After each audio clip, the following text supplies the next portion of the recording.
Chris Ledoux, what you gonna do with the Cowboy on KNED, 1150 AM and 98.3 FM on your Monday, September the 8th. And normally we have Running with the Herd around this time, and today we're bonding with the herd. Yes, we have Dr. Robert Steeber, McAlester Superintendent, and we also have McAlester Athletic Director James Singleton with us today. And we are going to be speaking on a very important vote for McAlester Public Schools tomorrow, the MPS Investing in Our Herd Bond. So we'll cut right to the chase. So I'm going to actually propose this question for Dr. Steeber. How did this bond come to be? What we need to be able to vote on, what are we trying to improve? How did it come to be? Okay, well, we started the process last fall, actually. Our executive committee kind of came together. We were in the process of closing out a lot of the projects that we were working on from the previous bond that I inherited when I came in as the superintendent of schools. And we wanted to just look at the processes and look at the facilities, and we sat down and we started with a survey. We surveyed, asked people to submit survey information. We got those surveys, we looked at that information, we determined candidates from once again, it's all kind of determined by our executive cabinet. We got all the names together, wound up, I believe we sent out about 75 invitations to be part of the facilities needs assessment committee. And we started meetings, we had a series of meetings, and we started with a really significantly long laundry list of needs that we thought were out there for the district and could help move the district forward for the future. They settled on a list. Again, we went through 6-7 meetings, and the board got involved with the call for the resolution. We got all the finances and the numbers put together. The board called for the resolution, and we're here tomorrow with the vote, September 9th, vote for to see, if the community is in favor. The bond's $41.3 million. I will say that is the total cost of all projects projected over all the payments that would have to be made. I've tried to explain to people that it's not construction cost, it's all cost. If you were to buy a house, you get a sell price for the house you agree to and you pay for.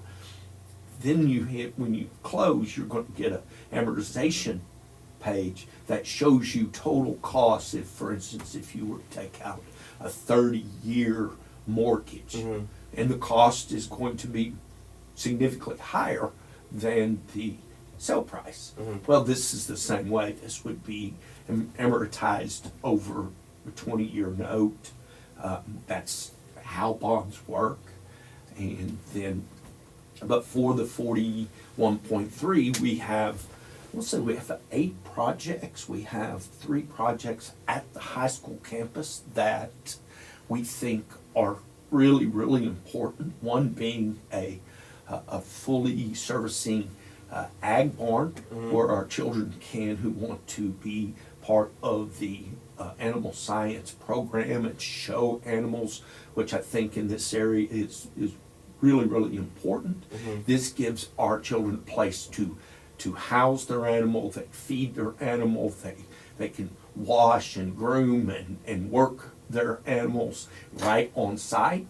I think not having one has limited the growth of the agricultural program. I think this would help us in that regards. The other project is one of the things that lots of people don't know is that we build an airplane. We're one of a few high schools in the state of Oklahoma that builds an actual airplane. That's awesome. And we've had to move it off site because of the needs of the type of structure. So we've taken over a campus that we have moved out of, that we quite literally, we want to kind of close that campus down or utilize it in another ways because of the need for space. Well, one of our site builders, site projects there at the high school is what we call STEM, and STEM building. It'll have classroom space, but it'll also have space that is adequate with the roof heights and the door and all the things needed for our airplane to be built on site. But it'll also house so many more of our STEM programs with the classroom. And I mean, I'll say secondarily, but maybe primarily. The one thing the high school doesn't have that many of our other campuses have is a safe room. And this will be built in such a way that it would become the high school's safe room for Oklahoma's bad weather potential. Right. Another piece at the high school is a wellness and training center. We currently run a full-time 7th through 12th grade strength and conditioning program, but we have to bus our kids across town or to the current indoor facility. This would give us the opportunity to we'll have 2 areas where we can kind of split some of that when we need to, but also when you start thinking about our 7th and 8th grade boys and girls, we have to bus them over. Realistically, we have to block 2 periods so that can be accomplished, so we can get all of them in and all of them working out. This will allow us, especially with the building being on site, this will allow us for our 7th and 8th grade boys and girls to only be in one period. Right. Therefore, educationally, they're going to receive the ability to draw back another elective that they can choose instead of losing 2 blocks. Nice. So that's one of the kind of the unforeseen educational Right. pieces that come with that. Off the high school site, we'll go to Brumlett Gym. We have a very robust, I would say, tennis program, and we have a less than robust tennis facility. We want to host events. We want to have our kids be part of a really strong tennis program. The courts below Brumley are not in very good shape, but it's just not tennis courts, it's an entire facility. That's in this, and I'll be honest with you, as far as the committee was concerned, that was a hugely important piece that we at one point in time had thought about taking it off, and the committee said, we want this as part of it. Then we'll go to our current football stadium. If anybody, it didn't happen this Friday night, but normally the early September games, you're usually sitting in the sun, facing the sun. Oh, we know. It's not normally how most football stadiums are set up. So as part of this bond, we would like to, number one, there are some major needs on the current stadium site that have to be addressed with the older front half of the bleachers, but we also want to increase and have a stadium on the west side that will accommodate about 3,500 people with hardback reserved seating and press box and that. In essence, we'll go to almost a 6,000 capacity stadium, which Coach Singleton, I'm sure, is going to discuss about the ability to host. I'm a big advocate of hosting, and I think the state has shown that they are willing to let us host just about anything that we want. And then also, if you've not been in the current varsity JV locker rooms, not in great shape. So a new locker room facility that would house the football program, but also would house our boys and girls soccer and our boys and girls track. And then last but not least, we have a really, really successful band program, and they do not have the space adequate for them at the stadium. One of the other piece or project is they will get a very nice expansion so that they have some place to go and play indoors during inclement weather when they can't get out on the turf. Plus, they will have what they currently have, which is minimally adequate for their storage. It's just kind of outgrown it. It's grown so much. You know? Absolutely. Successful programs like our band program, they're going to grow because they put the, as you will, they put skins on the wall, and I would continue to want to see that happen. I think, have I missed? I think that's all. I was about to say, it's like he's done this a time or two. Yes. We're gonna, you kind of killed 3 questions with 1 question. I like to talk a lot. I'm sorry. That's all right. That's all right. We'll go further into the athletics portion then. And I think we really did break down very well the educational side of what this bond proposes for McAlester students. And now going into the athletics side, Coach Singleton, this is right down your alley, of course, being the athletic director at McAlester Public Schools. As you're looking at across the athletic department, and he mentioned all of them pretty much, what do you want to further go in on? Well, I think it's important to people to just to understand what our facilities are and their importance to our community. For example, at Hook Hills, First National Field, obviously right now it is a football stadium because it's football season. But there's so many other things that happen at that facility, and it is a community facility just like S Arch, just like the MAC. It's open for community access if needed for them to host an event. And right now at Hook Hills, obviously football, boys and girls track and field, boys and girls soccer, 7 through 12. So it gets a lot of business just on the school side, but also our youth league football program, they use it for practice and games. Youth league soccer, they use it for practice and games. We also host the FCA Fields of Faith there. Southeastern Oklahoma Fields of Faith. It's a Southeastern Oklahoma event. Last year we had over 1,200 kids there, I believe. A huge event that we have there. Special services, they use it for their Explorers Day. Carla Brock uses it for their Kite Day and Easter Egg Day. Miss Price at Parker, she claims that it's hers, and she uses it all the time. So like I said, it's used all the time and can be used for more events if needed. And then of course, the one thing that we talked about was obviously hosting events. In my first year here, we attempted to host an OSSA playoff game, 2 2A schools, and we found out then that the facility itself was inadequate. Our visitor side was not big enough, and as a result, you had 2 different communities. You had interactions on the home side. It was just there wasn't a lot. There wasn't enough seating. The concession stands were inadequate. It was just not a good situation. And like Dr. Steeber said, the association calls us all the time, even during football season. They still call me. Would you please? And I'm like, I'm sorry, guys, we just can't do it.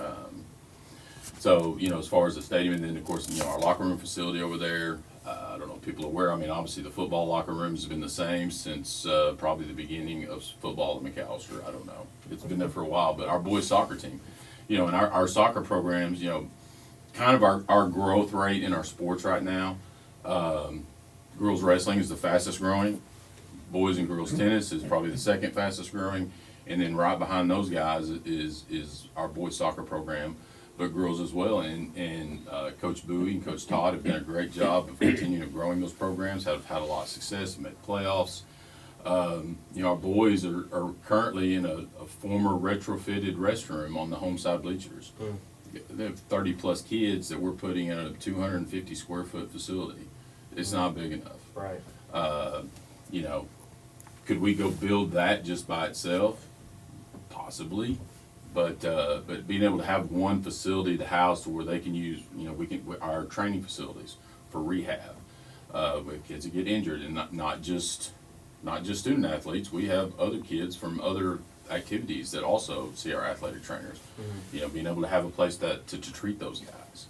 But just having a centrally located facility for all the events and all the sports that we have down there, I feel like is just critical. And you know, you hate to throw out the word deserving, but our kids need these kind of things, because you know the reality is you know, we live in a rural area, but we're a 5A school, and you know our kids get on buses and travel to Tulsa and travel to Oklahoma City, and schools our size have those kind of facilities. You know, just because of the sheer number of kids. Kind of pivoting over to tennis, because I know that's been a little bit of a hot topic. If anybody's ever been over there, our facility is really, really unique with the staggered tennis courts, 4 up high, 4 down low. And with this renovation, could be probably one of the coolest tennis facilities in the state of Oklahoma. And I'm sure it was back in the day. Talking to Coach Homer and all the other guys, when they used to have the ability to host events, it was cool because people could sit on the hill, they could watch. It was great. But the other thing that we do is our locker facilities for tennis are at Brumley. So if we were to build these courts somewhere else, well, they would need a locker room facility there. So we already have one. So we're trying to save money by retrofitting what we have and having those facilities there. But you know, again, with the OSSA, we're talking about hosting events. You know, one of their requirements is you have to have 8 courts at one site. You know, I've talked to Coach Burns, and they go to several tournaments where you might have 4 courts here, 4 courts there, 8 courts here across town. You know, logistically, it's a little bit of a headache. But having our 8 courts there, everything is centrally located. You know, and then another thing about those guys, and you know, right now they have to get on a bus all the time during their season. They never have an opportunity to be home. Be home. I mean, it's having a home game or a home match is not only good for our kids, it's good for our coaches. They're not getting home late that night. We've spoke with Coach Burns Yes. plenty of times about that. Yeah. Yes, but also just an opportunity for our community to come out and be a part of that. You know, and root those guys on, and to me, I think that's something important. And then, of course, obviously, you know, we've talked about the economic impact. You know, with the tourism department, with Billy Sumner down with the city, he was able to give us those impact numbers on, you know, when we host events, you know, whether it's just a football game or it's an OSSA event, it has a positive impact on our community, and it creates tax dollars, which then in return the city can use, you know, directly for improvement projects through in the city. So it's to me it's a win-win. You know, I think putting it out there that these are just athletic facilities, that these are community facilities. The tennis courts we're going to have set up with TIG marks for pickleball, which is like the fastest growing sport in America for everybody my age and older, I think, or maybe younger. But everybody with my needs. That's the only thing we can do. Not my needs. I won't be able to do it, but we're going to have these courts set up for that. So, and again, you know, we're going to come up with a creative way for these facilities for our community people to be able to go use those. You know, it's going to have LED lighting. Now, not the show lights like we have at the stadium, but LED lighting, you know, so, you know, people can go use those. You know, these are not just going to be school facilities, these are going to be community facilities. And I think that's the part that's important. Just like the expo is a community facility. Now, granted, the county runs it or owns it or manages it from what I understand, but, you know, these are still community facilities. It's just we're going to be owning them and managing them, but they still are going to have a positive impact on our community. So I think those things are very important. And then, of course, Dr. Steeber talked about the wellness center on campus. By having that, right now we have 0 type of physical education facilities on campus other than our gyms.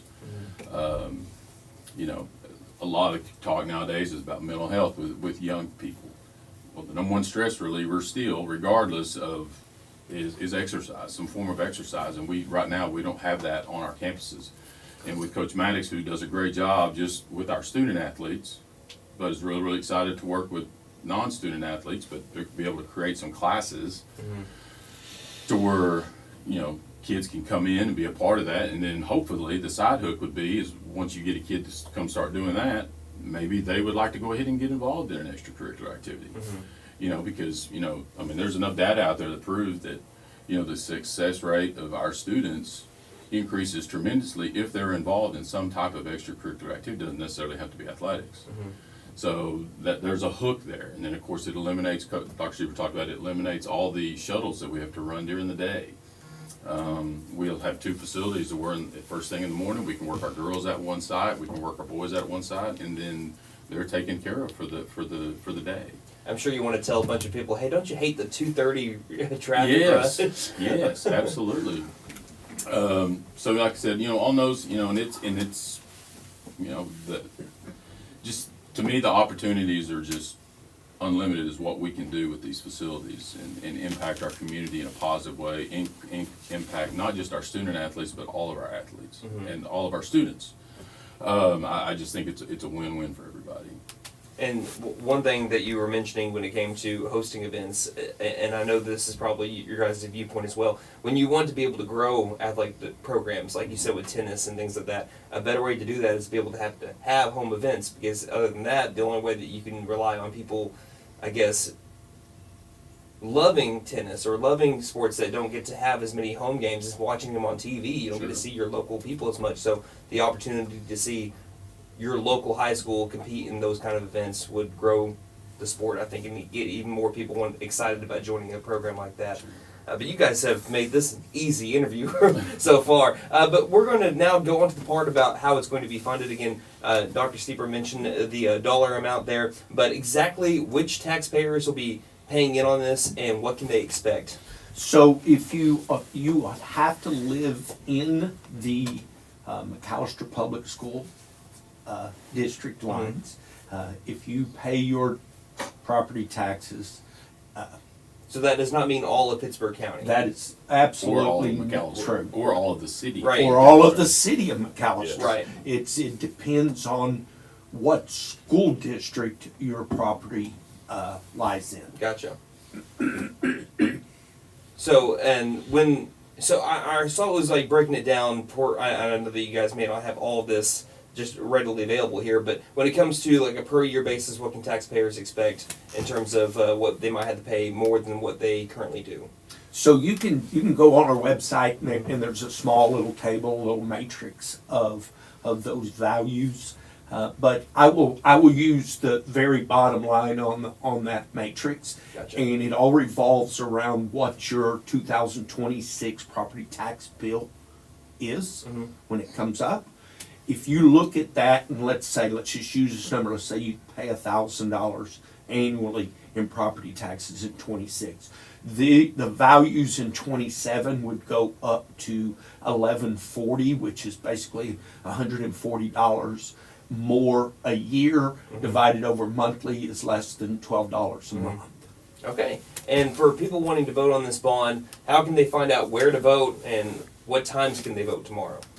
I will say this, I think we have 17 precincts. Wherever your voting precinct is, that is where you would be able to vote.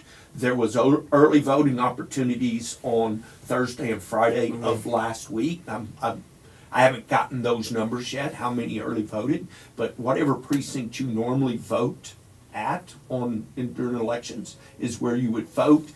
I want to say the voting times 7 to 7. Usually 7 to 7. That's pretty standard, I think. Right. But yes. Yeah, just wanted to make sure, just wanted to throw it out there. But we covered a lot of stuff today over the course of about 24 minutes now, speaking about the MPS bond that's going to be voted on tomorrow. Is there anything else that you guys would like to add before we turn y'all loose? Well, just another caveat. I don't know if everybody's familiar with scheduling and just in general, but the vast majority of our spring sports, not necessarily our team sports like baseball and soccer, but track and field, golf, tennis, their schedules are filled with basically just tournaments. You don't just go play poto in tennis.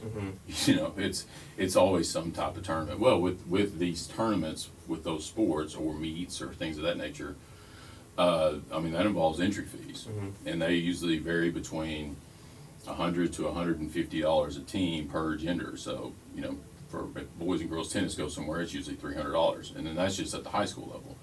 So, one of the great things, we have a great relationship with the country club.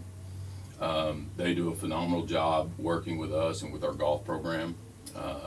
And Coach Bond has been able to host events out there on top of just bidding for the OSSA Golf Regional, but the ability to be able to host a regional and then take in entry fee money, you can now take that money and earmark it and budget it for your travel events. So Nice. now, you hear a lot all the time at the collegiate level about revenue sports and non-revenue sports. Well, those three they're non-revenue sports. And so that's a way that they can offset their cost. Of course, with track and field, we host a junior high track meet, we host a high school track meet, and then 2 out of the last 3 years, we've hosted the OSSA Regional. So a track and field, which is typically a non-revenue sport, here at McAlester right now actually generates revenue, but we have to work to do that. But we're able to do that. And then, of course, tennis doesn't have that opportunity. Now, obviously, baseball, if Coach Mullins wants to go to a baseball tournament throughout his regular season, we have to pay an entry fee for that. But on the flip side, Coach Mullins does a great job of scheduling us up with baseball tournaments here to offset some of those costs. And, and I think that's very, very important. And then, of course, on the football side, a football game here is not just a football game. If you were there Friday night, you saw the band that was in the concession stand. Well, they generate revenue off of our concessions for varsity football games. The FFA was there. I believe they were selling chances on something. We also have mental health and awareness nights where those guys come in. But we have other entities. I know we've had art in the past come out. So there's a lot of people that piggyback off of that to help supplement their extracurricular activities as well. So, and we've had outside entities also, call and ask, and we try to work with them the best that we possibly can. So again, like I said, I'm a big community guy. I enjoy, it's kind of a love-hate relationship on hosting these events, because at the end of the day, it benefits everybody but me. But that's how important community is to me. My wife and I, we're empty nesters now. We've got a lot of free time, but we're always going to Dancing Rabbit. We're always going to grill. We used to be in Grill Marks. I mean, we want to be active in our community, and this is a way with my position that we can give back to our community. But we now need you to help me help you, just like Kuba used to say. So help us, give us the opportunity where we can help our community with this bond. I know we're just, less than 24 hours away now from voting on this, but if anyone has any questions in these last 24 hours, who can they get a hold of, and how can they get more information? Well, first and foremost, there's a substantial amount of information at the MPS district website. Gotcha. And there's a drop-down menu, and I believe it's Bond 2025. There's presentations. You can see each of the different projects. You can see the proposed locations for each of these projects, and some overview and some renderings of it. There's the matrix for the millage implication. There is an impact statement with we only use 3 events. And in those 3 events, we were able to generate about A little under $1 million. $1 million worth of revenue that equates to sales tax. And my recommendation, this is the best, all I can actually legally do. I can say, if you are an eligible voter, do your due diligence and go vote. Final words? Go vote. All right. Thank you guys for coming on the air today. Again, that will be happening tomorrow. Again, we've been having early voting. Official going to the poll day is tomorrow for the MPS Bond labeled Investing in Our Herd. So, again, that was Dr. Robert Steeber, Coach James Singleton, Athletic Director, and Superintendent here. Thank you guys for stopping by, and we'll be seeing you guys soon. Okay. Appreciate it. Go Bucks. All right, we will be getting back to your regularly scheduled programming. We have ABC News coming up, and we also have, I believe, Kenny Zoomer just